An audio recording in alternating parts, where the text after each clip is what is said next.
Speaking section of the IELTS exam. My name is Adrian. I will be your examiner for this part of the test. I will give you instructions for each of the 3 parts. We are conducting this exam in Kakinada. The time right now is 14 o'clock. What is your full name? My given name is Preeti and my family name is Sharma. Please refer to me by my given name Preeti. Preeti, may I see your identification? Yeah, for sure. Here is my passport that I used at the time of registration. Please take a look at it. Okay. For part 1, I will ask you a couple of questions to get to know you better and some questions on a general topic. Where do you live? I live in Andhra Pradesh, one of the most populated states of India, specifically in Kakinada, in a 2-bedroom apartment very close to the Bay of Bengal. What is your favorite hobby? I love dancing. I do it at least a few times each week with my friends. Let's talk about candy. Do you like to eat candy? Yes, of course. I must admit that I have a bit of a sweet tooth. I probably have like 1 candy a day. Why do you think candy is popular? Many people love candy because it is sweet and delicious. I mean, it is so addictive. It is relatively cheap and gives you a quick energy boost. Is there a place you can buy candy near your home? Yes, there are a couple of shops near my home where I can buy candy, as well as soft and hard candy. The closest one is just 2 blocks away from my home, and it has a whole aisle dedicated just for candies. When I have an urge for something sweet, I just quickly hop over and grab a candy bar. What kinds of candies are popular in your country? The ones that come to my mind, I mean the sweets that is seen in most parts around India, are Cadbury eclairs, Candyman, Pulse, Kiss Me, oh yeah, and also Mango Bites. Pretty much every shop has these and Indians love them because of its flavor and texture. I know I have eaten my share of these. How have candies changed since your childhood? Ooh, that's an interesting question. Let me think. I think candies have changed quite a bit, but some candies have been the same. Like Cadbury eclairs has existed as long as I can remember. But other candies, but there are new candies and flavors that's new to the market, and it didn't seem to be around when I was a young girl. If you could make a candy, what would you create? That's a great question. I'm not sure, but it would definitely be tasty. The first flavors that come to my mind are strawberry and mango, and it would be soft and chewy. I would probably name it Mango Berry Squish. That is the end of part 1. We will now continue with part 2. For this part, speaking confidently and fluently is key to get those high band scores. And you, like Preeti, must do this right from the start with the introductory questions and the general questions, in this case, talking about candy. Notice how Preeti answers all of the questions with good answers, explanations, and examples. To build this degree of confidence, read these, think about your answers. You can take notes in this time if you wish. You have some note paper and your pencil there. And then you will have 1 to 2 minutes to speak. I will tell you when to start and when to stop. Do you understand? Yes, I do. Talk about an item that you buy often. Please do not touch the question paper. Your 1-minute preparation time begins now.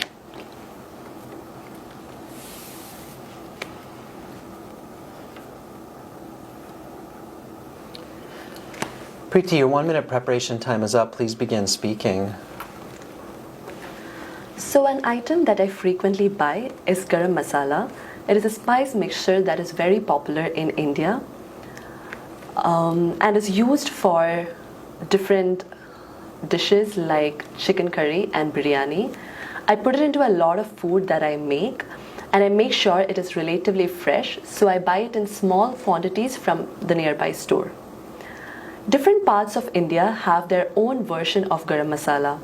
The one that I use is typical in my state and is referred to as Andhra Garam Masala. It contains cardamom, cinnamon, cumin, and other spices.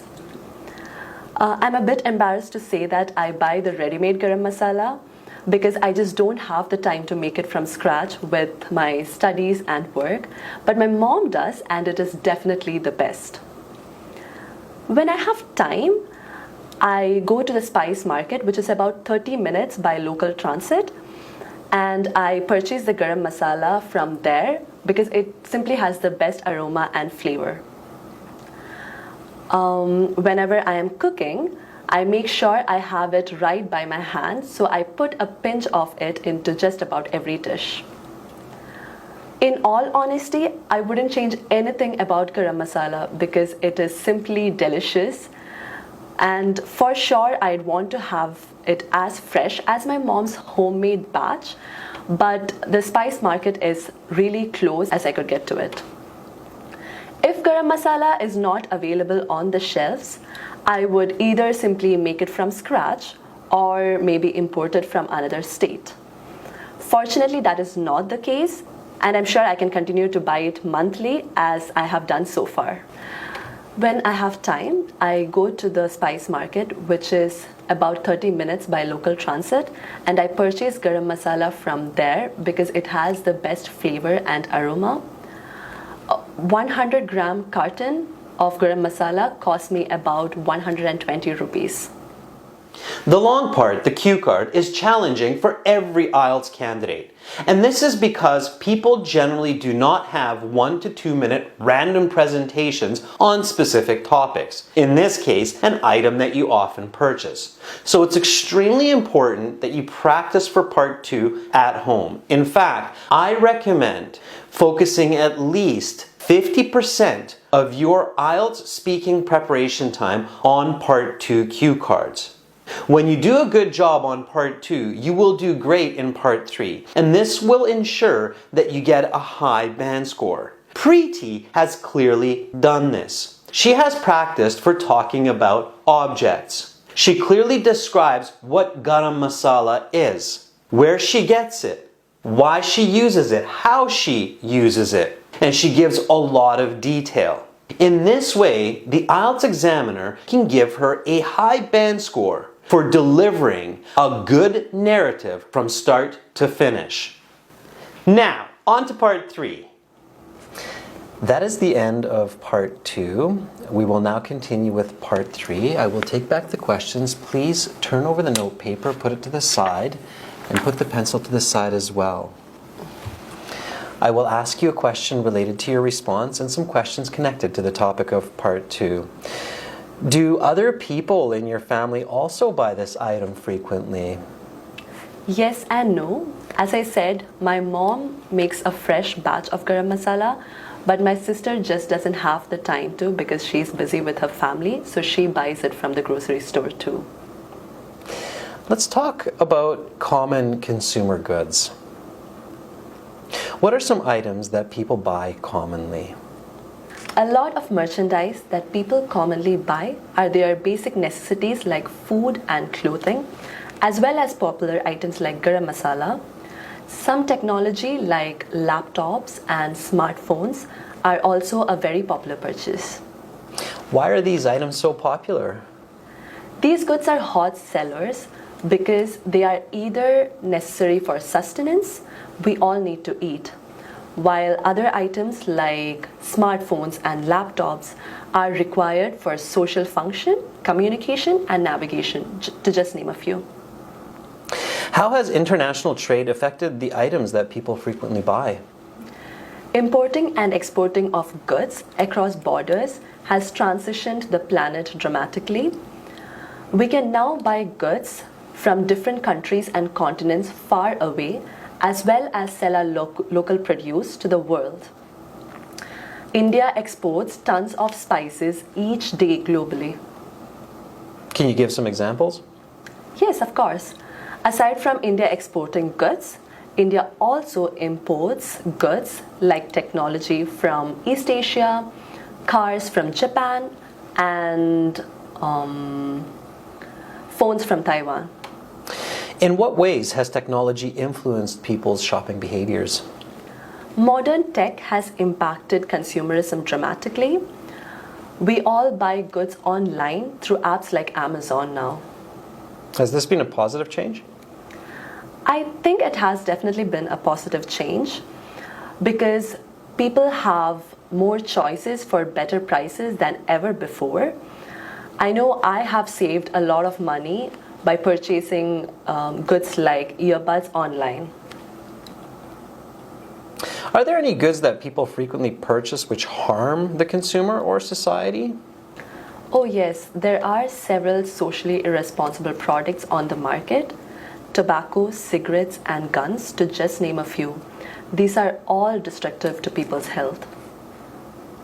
What could people do to change this? That's a tricky question, and that's the one that most societies struggle with. I think making people aware of the dangers of such products and imposing true cost tax are a couple of ways to dissuade the widespread distribution of such products. Which items may no longer be available for people to purchase in coming decades? That's a great question. Let me think. I think some plastic products like plastic straws will disappear from the world in the next 10, 20 to 30 years. I know that some nations, including India, have banned the use of single-use straws. Will there be any popular goods in the future that are not commonly purchased nowadays? Yes, for sure. Especially with technology. I think just like the popularity with smartphones and AirPods, there will be new gadgets that will become viral, like augmented reality glasses. How might consumerism change over the next generation? I'm not sure, but I hope that people will start to learn to consume lesser and be more minimalist. I'm not sure if the planet's natural resources will sustain longer with such high rates of consumerism. That is the end of part 3. That concludes the speaking section of the exam. You will have your mark available online in 2 days after you finish the other sections, and your official certificate will be in the mail in 10 days. Goodbye. Don't forget your passport. Sure. Thank you so much. Have a great day.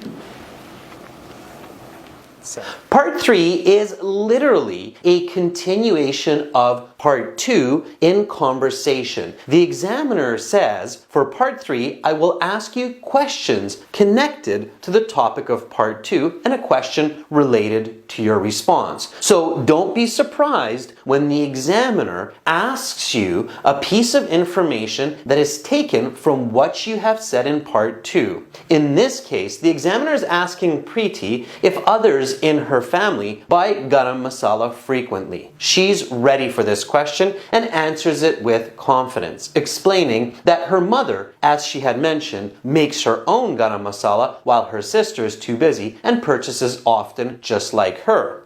Now, making these strong connections is the way to get these high band scores. So first, think about content. Just like Preeti, when the examiner asks her about international consumerism, Preeti makes the connection that India exports spices around the world while importing electronics from countries such as Japan and Korea. It's this type of conversational, detailed English that gets high scores for Part 3. For those of you aiming to get band 7, 8, and 9, this is what you must practice. And you can do this with regular, everyday speaking. Now, watch the interview again and notice how Preeti makes these connections using strong subordinating conjunctions and good ideas. Good luck the next time you